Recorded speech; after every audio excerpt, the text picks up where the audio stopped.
Hey guys, welcome back to our channel. और आज के इस वीडियो में हम जानेंगे कि हम जावास्क्रिप्ट की हेल्प से एक फॉर्म को किस तरह से वैलिडेट कर सकते हैं और साथ ही साथ कुछ और जावास्क्रिप्ट इवेंट्स के बारे में भी जानेंगे। तो बिना किसी देरी के चलिए इस वीडियो को शुरू करते हैं।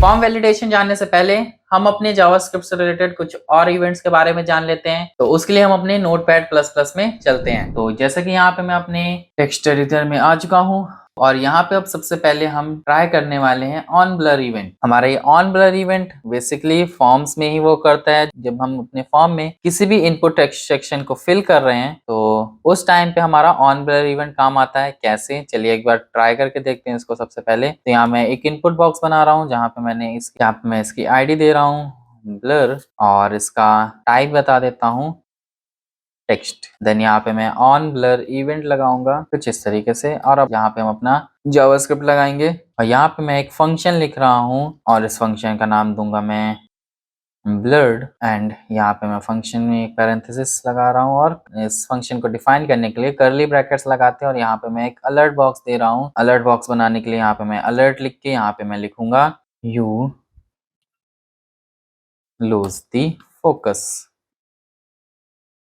और यहाँ पे अब अपने ऑन ब्लर इवेंट में मैं अपने फंक्शन का नाम लिख देता हूँ जो कि मैंने यहाँ पे डिफाइन किया था ब्लर नाम से। सेव करते हैं और इसको रन करा के देखते हैं। तो अब हमारा जो ऑन ब्लर इवेंट होगा वो क्या काम करेगा। ऑन ब्लर इवेंट में ये होता है कि मान लीजिए हम किसी इनपुट सेक्शन पे काम कर रहे हैं, टाइप कर रहे हैं और हमारा गलती से कर्सर कहीं और पे क्लिक हो गया। तो उस सिचुएशन में जैसे ही हमारा कर्सर कहीं और जाएगा यानी कि हमारा फोकस हटेगा उस इनपुट सेक्शन से, तो हमारा ऑन ब्लर इवेंट वर्क करेगा कुछ इस तरीके से। जैसे कि मैंने यहाँ पे मैं वर्क कर रहा था अपने इनपुट सेक्शन में, कुछ टाइप कर रहा था और जैसे ही मैंने बाहर की तरफ क्लिक किया मेरा फोकस हटा और यहाँ पे मुझे अलर्ट आ गया यू लूज द फोकस, यानी कि मेरा ऑन ब्लर इवेंट यहाँ पे वर्क करने लगा। अब इसके बाद आता है हमारा ऑन फोकस इवेंट। तो यहीं पे मैं इसी इनपुट बॉक्स में अपना ऑन फोकस इवेंट भी लगा रहा हूँ। ऑन फोकस इवेंट क्या डिफाइन करेगा। ऑन फोकस इवेंट में हम लोग डिफाइन कर सकते हैं तब की सिचुएशन जब हम अपने इनपुट बॉक्स पे क्लिक करें या फिर अपने इनपुट बॉक्स पे अपना कर्सर लेके जाएं। तो यहाँ पे मैं एक और फंक्शन लगा रहा हूँ फोकस के लिए,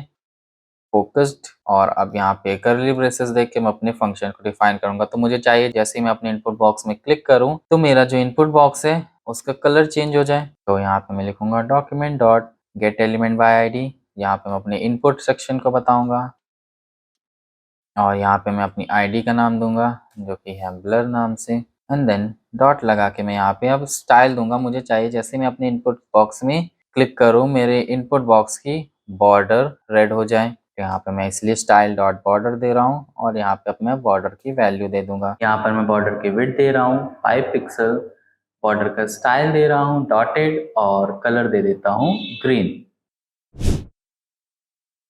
यहाँ पे कुछ इस तरीके से हमें बॉर्डर देखने को मिल रही है अपनी, जैसे मैं अपने इनपुट बॉक्स में फोकस कर रहा हूँ या फिर क्लिक कर रहा हूँ। और ऑन ब्लर इवेंट मेरा तब काम करेगा जब मैं इस इनपुट बॉक्स के बाहर कहीं पे क्लिक करूंगा, क्योंकि कुछ इस तरह से हो रहा है। और अब इसके बाद आता है हमारा ऑन सबमिट इवेंट जो कि हमारे फॉर्म सबमिशन पे वर्क करता है। जब हम अपने फॉर्म को सबमिट कर रहे हैं तब की सिचुएशन में हमारा ऑन सबमिट इवेंट वर्क करता है। तो यहाँ पे मैं ऑन सबमिट के लिए एक इनपुट बॉक्स बना लेता हूँ। तो यहाँ पे मैं इनपुट टाइप दूंगा सबमिट और यहाँ पे मैं इवेंट लगाऊंगा ऑन सबमिट।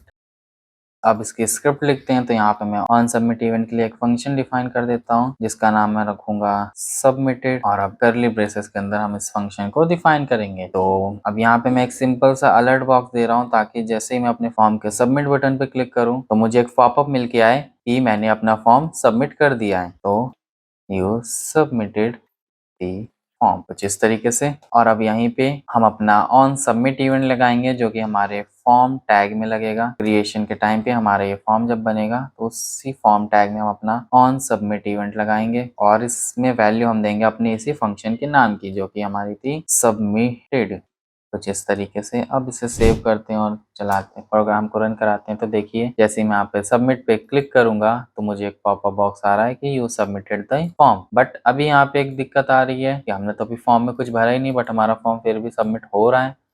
तो अब इस चीज के लिए हम फॉर्म वैलिडेशन यूज करते हैं कि हम जब तक अपने फॉर्म में कोई भी चीज फिल ना करें, हमारे फॉर्म जब तक पूरी तरह से फिल ना हो जाए, तब तक हमारा फॉर्म सबमिट ना किया जाए। इसके लिए की जाने वाले जितने भी कोड्स हैं उन्हें हम फॉर्म वैलिडेशन कहते हैं, जिससे हम अपने फॉर्म को वैलिडेट करते हैं। तो चलिए जानते हैं फॉर्म वैलिडेशन हम कैसे बना सकते हैं। चलिए सबसे पहले एक फॉर्म क्रिएट कर लेते हैं। तो सबसे पहले तो अपने फंक्शंस लगा लेते हैं। जैसे कि यहाँ पे मैंने एक स्क्रिप्ट टैग लगाया और वहाँ पे फंक्शन दिया है और वहाँ नाम मैंने दिया है वैलिडेट फॉर्म। अब यहाँ पे मैं एक लेट कीवर्ड ले रहा हूँ वेरिएबल डिफाइन करने के लिए, जहाँ पे मैंने नेम वेरिएबल दिया है डॉक्यूमेंट डॉट फॉर्म्स यहाँ पे हम लिखेंगे और यहाँ पे हम अपनी एक वैल्यू देंगे स्क्वायर ब्रैकेट में, जो कि होगी हमारे फॉर्म के नाम की। जैसे अपने फॉर्म का नाम देने वाला हूँ माई फॉर्म, तो यहाँ पे मैंने अपने फॉर्म का नाम लिखा है। देन इसके बाद हम स्क्वायर ब्रैकेट लगाएंगे और यहाँ पे अपने इनपुट बॉक्स के नाम को डिफाइन करेंगे। देन डॉट लगा के हम यहाँ पे वैल्यू लिखेंगे, जो कि हमारे उस करंट फॉर्म के इनपुट बॉक्स की वैल्यू को बताएगा। देन इफ कंडीशन लगा रहे और यहाँ पे मैंने नेम दिया है, नेम अपने वेरिएबल को डिफाइन किया, इक्वल करके डबल इन्वर्टेड कॉमा लगाया है, जो कि डिफाइन करेगा खाली इनपुट बॉक्स को। यहाँ मैंने स्ट्रिंग्स में कुछ नहीं दिया, यानी कि इसका मतलब है एम्प्टी।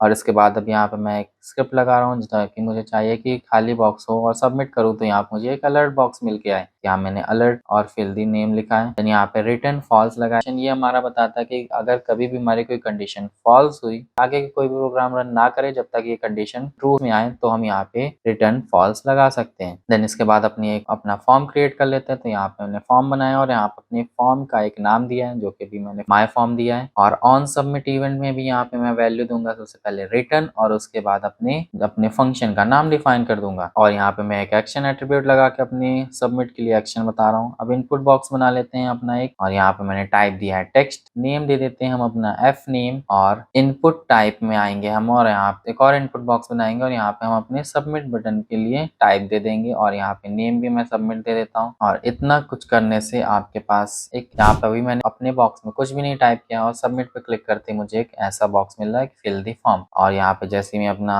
सबमिट कुछ भी टाइप कर रहा हूँ और मेरा जो फॉर्म है वो सबमिट हो जा रहा है। तो इसी तरह से आप भी एक अच्छा खासा फॉर्म क्रिएट कर सकते हो और उसमें फॉर्म वैलिडेशन का यूज भी कर सकते हैं। तो ये था हमारा फॉर्म वैलिडेशन। यहाँ पे आप अपने किसी भी तरह के फॉर्म को वैलिडेट कर सकते हो। और आज की वीडियो में बस इतना ही। आई होप आपको हर एक टॉपिक अच्छे से क्लियर हो गया होगा। मिलते हैं नेक्स्ट वीडियो में और आगे आने वाली वीडियोस में हम एंगुलर जेएस के बारे में पढ़ने वाले हैं। तो वीडियोस को मिस मत करिएगा। इस वीडियो से रिलेटेड सारी नोट्स मैं डिस्क्रिप्शन बॉक्स में आपको दे दूंगा। मिलते हैं नेक्स्ट वीडियो में, तब तक के लिए बाय बाय। कोई भी सपना साकार करने के लिए सबसे जरूरी है सही कोच का होना।